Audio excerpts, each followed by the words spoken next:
this shot, the Old Dragon Spine Sword 9. And when he was playing the game, it's really interesting how certain shots are created due to environment. They had, you know, the bedroll, foam swords, you know what I'm saying? So this was about momentum and straight up intimidation. But it still works today. And it's really weird because you spend a lot of time not actually really doing anything that's threatening anybody.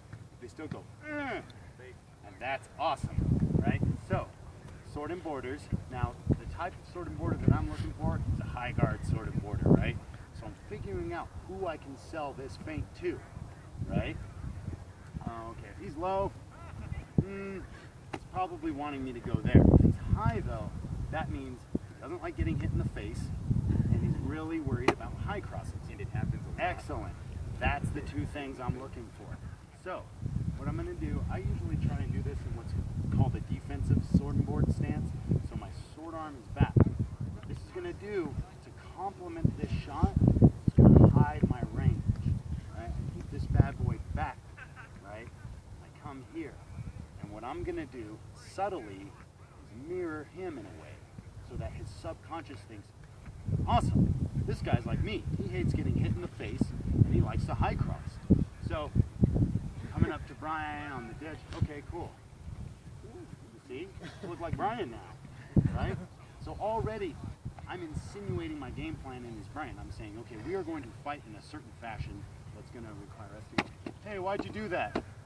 And high cross punch, right? So, those in the 90s, you would have just gotten a Warlord. Yeah. No offense to any of the 90s Warlords. You're all fantastic. All right. So, what I'm going to do now, okay? Eric was talking earlier about the difference between a feint and a fake. I'm going to marry the two here. I'm going to move my opponent, right, into a false sense that we're going to start that high cross game, right? So, I'm going to take a slight dip, shifting my weight, the front of my leg, right? And he's like, oh, this is my shit, son, because this is what we're trying to do.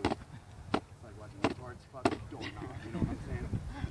But here, then I go, around his head. Because what's he used to? High cross face shot game, right?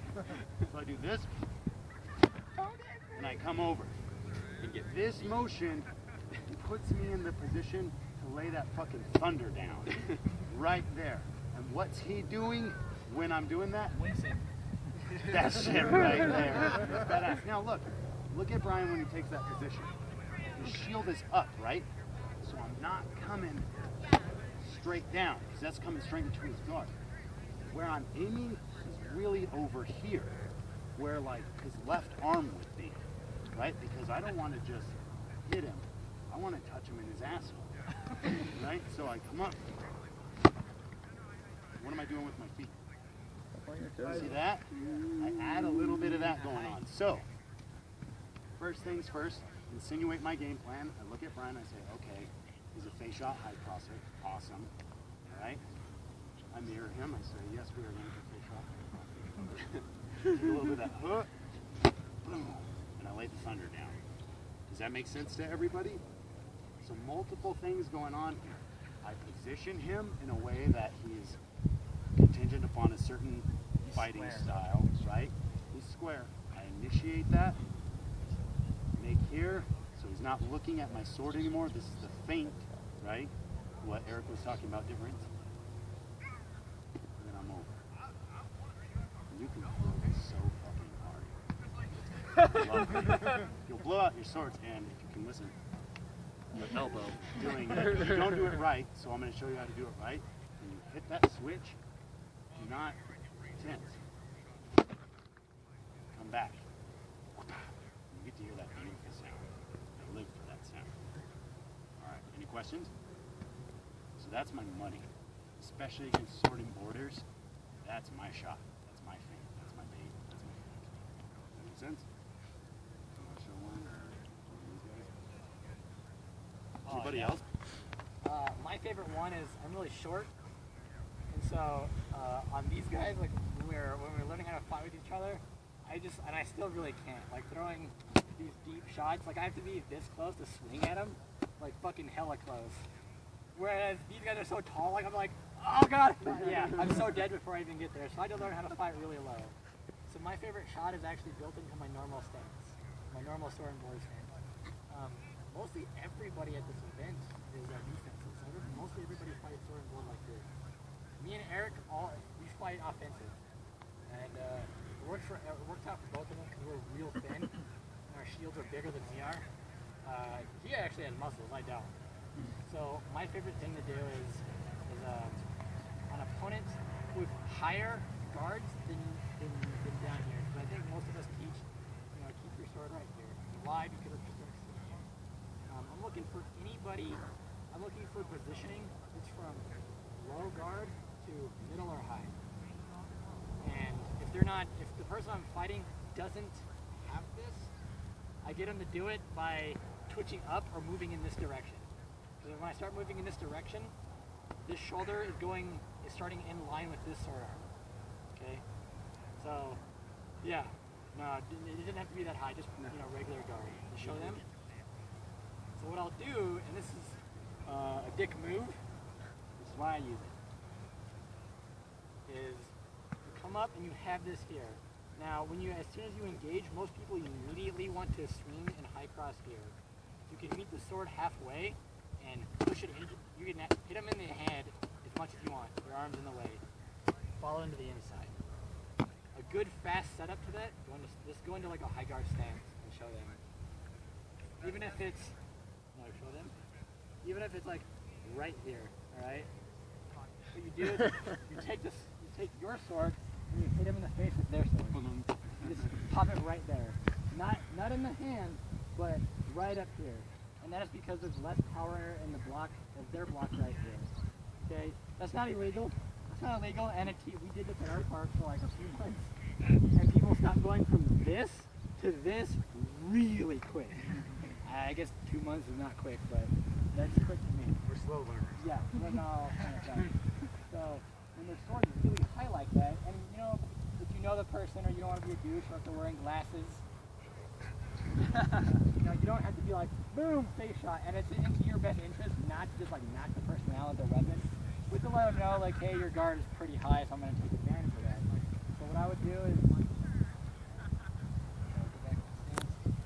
my normal guard is this, so I want to hit this hip. If I push here, everybody just does this because their face is in there, right? So my foot matches with their foot at the very beginning. When I end this shot, my shield is blocking any recourse from this because I'm stepping this way. So I come here, I hit the sword. While I hit the sword, I'm stepping here. Now what I've done is I've set up a shield wall for myself to block everything. His shield to block his shots, my shield to block his shots as well. And even though we're not like this angle, that's what that makes it do. And then your body. I mean, most people are going to yell at you for hand blocking, but you can't do like this. Yeah, you can't move your head this way while throwing this shot. Your body just doesn't work that way. So you're already going this way. Your sword just comes from under your body and either hits them in the hip, or you finish it or you can hit them in the arm. And all you have to do is see where the arm's coming from. So you have to use your peripheral. But if you're already starting like this, you zoom up, arm, or hip. All you have to do to change that is where you finish your shot. So I'm here. If I can't see it, if I can't see his hip, maybe I think it's too guarded or his shield's really big, then I can just, from here, all it is you went from regular sword stance, sword down. Regular sword stance, sword down. If I want to hit the hip, inside. If I want to hit the arm, up. Here, here. So I'm Brian, step in, hip, or arm. Most of the time, if people high cross, like, if they go for whatever's open, they're more than likely, even if they try to simo with you, unless they really go like because of the angle you create with your shield, more than likely there's gonna beam in the head. That's mine. A lot of circles to kind of generate and to sell it. I wouldn't be able to do that kind of stuff because I didn't have anything to do it. So down here, and it still works. I did this yesterday, and it was beautiful. You're doing Da come Vinci's up- brush? Yeah. Oh. So you'd come up, this is like my money app before I did the money, would be to fake up here, and then, you know, the classic shot, faking up, going for the direct opposite quadrant on him. So you would fake up, do the dip down for that money shot, but he knows it's coming.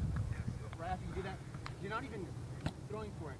You're just using that as the circle to end it right there. And it's kind of like a wheel. it kind of ends with what Isaac does with the pointed toes, but you're just going, and you're stepping out to the side to get that angle. And you kind of want that angle right here, not right here where it's more guarded. Kind of, you want to show the back?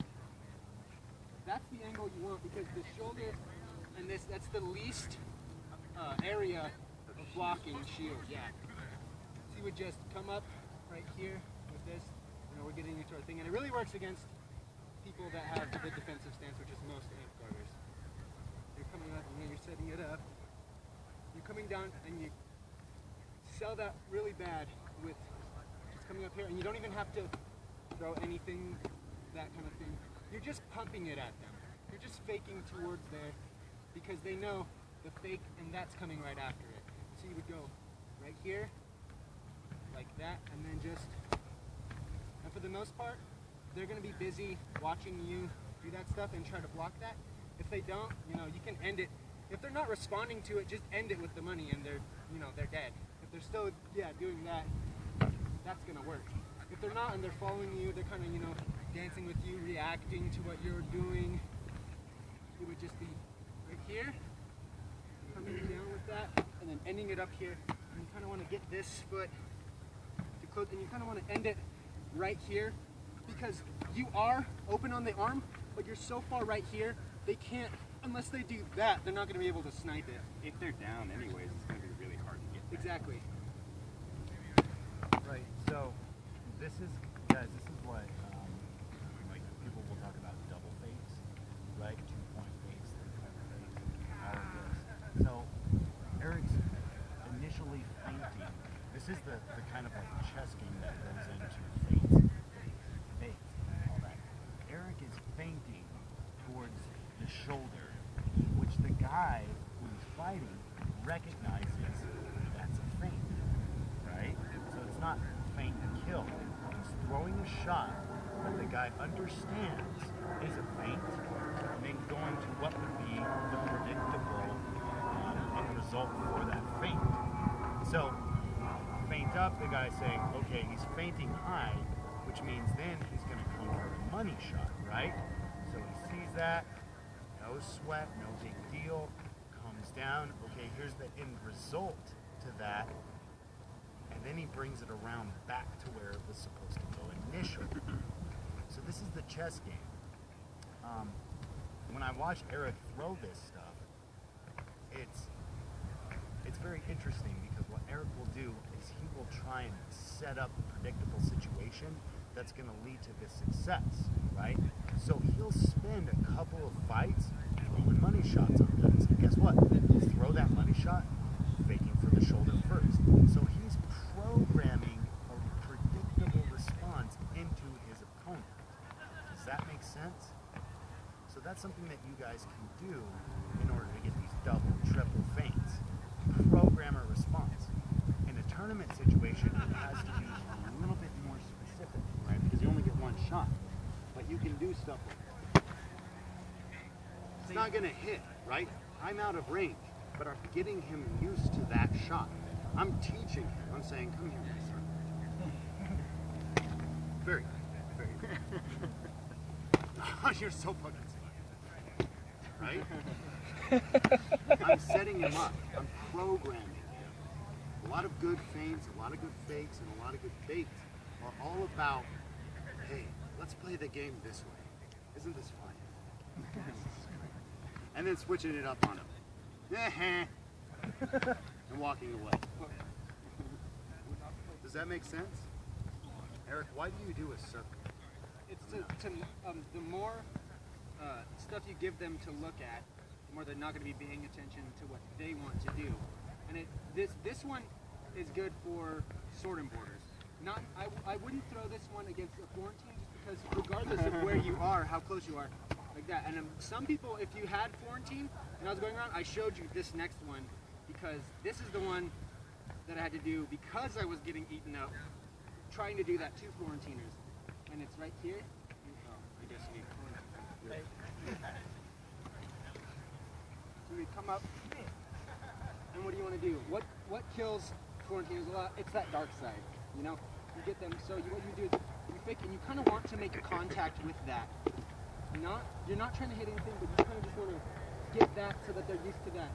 You're coming down here, and that, exactly, this is going to follow this swing.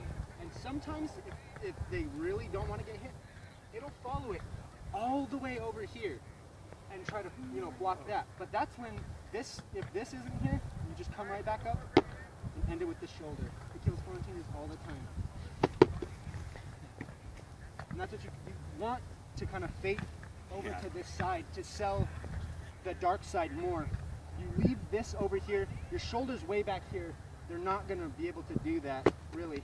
This guy's right here, hiding the arm, just in case they do block and riposte it. So once again, you come over. I'm legitimately actually trying to fucking block. I know it's I just coming. want to catch. But do you see what he's doing, guys? Same thing. It's applicable to single sword. It's applicable to pole. It's applicable any style against any style, right? He's setting it up on a predictable response. Florentiners, you guys hate getting dark-sided? Fuck. Put down the shield. You're not supposed to get dark-sided anymore ever again, right? So you're like, okay, stabs and dark sides. That's not happening, right? So when he sees that, oh, that's what sets it up. Everybody will fit a mold, generally. If you fight long enough, you start to figure out, okay, generally this works, generally this doesn't work. When people do this, I do that, right? The feints, fakes, and baits game is taking advantage of that and switching it up, right? Before they can have a chance to compensate, right? Is it generally a good idea to keep your swords moving? Anything to keep them busy, and that's why you kind of do want to hit this thing. So it blocked one. He's gonna respond off of that if you keep moving, because he doesn't want you to do that anymore. So we do that. Come over here, exactly. And once you come over here, if he does try to respond, it's right here. And then what do you do right after you block that? It is right here. Most of the time against Florentiners, they're going to be more aggressive than you if you are sword and board. So the idea is to keep them busy so that they're not using their two things that they can do to kill you while you're doing stuff, to get double leg. If your sword is static, which sometimes, guys, your sword will have to be static in order to be defensive, in order to get a nice riposte, that's fine. But if it's static, you're narrowing down the variables that they have to account for, right? Which is why if you can figure out a way to keep that sword in motion, right? For those of you that were in my footwork class, we talked about dancing and fighting. Fighting is dancing. Dancing, however, you have a lead and a fall. In fighting, you just want to be the lead. You never want to be the fall. If you use that motion, that's you actively trying to pursue that lead role, right? So, you'll notice when Eric's throwing that, he's coming up with contingency plans. Okay, go for my arm, it's there, right? Then come back, I'm there, right? So, it can be static, but if you want to take that lead, you're going to have to do something where they have to follow, right? You have to take them there. So, eventually, the more motion you throw into it, the harder it is going to be for them. Usually people's defenses, and I'm not saying come up to the guy and be like, okay, I'm going to fucking bang. Right? You have to make them believe it. You have to sell them, right? So sometimes starting out, if you're going to try and use a really big feint, really big feint, like Eric will come down and he'll be very static initially. So he's saying, okay, I am a fighter that likes to use a static guard, static sword position, predictable returns, and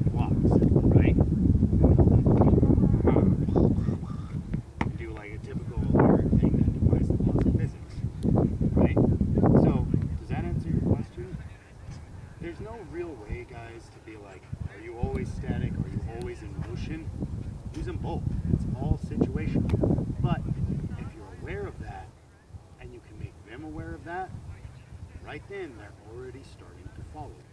Does that make sense?